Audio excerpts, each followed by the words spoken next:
Hey everyone, Joshua Hanlon here, and I am currently in one of the recreated bunkers here at the Battle of Khe Sanh site in central Vietnam. It is currently 2018 when I'm recording this video, and it is the 50th anniversary right now in March, in April of 2018, that this battle took place. And so I'm standing here, and they've recreated a portion of several of the bunkers here, and then there's other artifacts and parts of planes and artillery lying around. There's a museum here as well.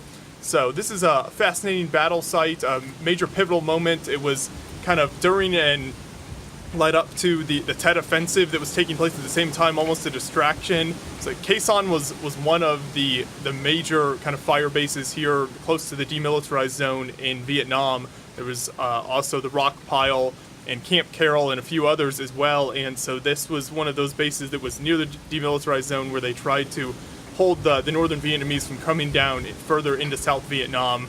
And American troops were gathered here leading up to the beginning of 1968 when the battle took place, and they were gathering more and more troops here, and then the northern Vietnamese started to move artillery and troops into the hills and mountains around here.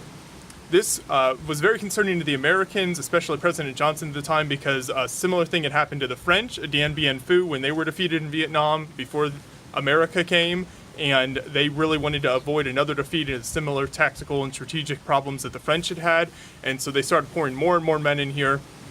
Once the bombardment started from the North Vietnamese, it took place over a number of weeks, 2 to 3 months before the siege was finally broken.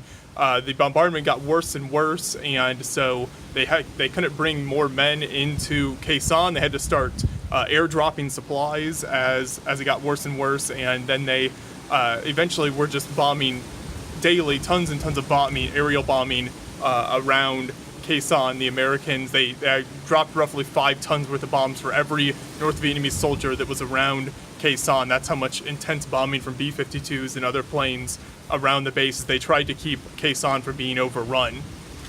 So it went on, as I mentioned, for quite a while. Then in April of 1968, eventually the weather broke. The weather here can be really bad, so I'll show you.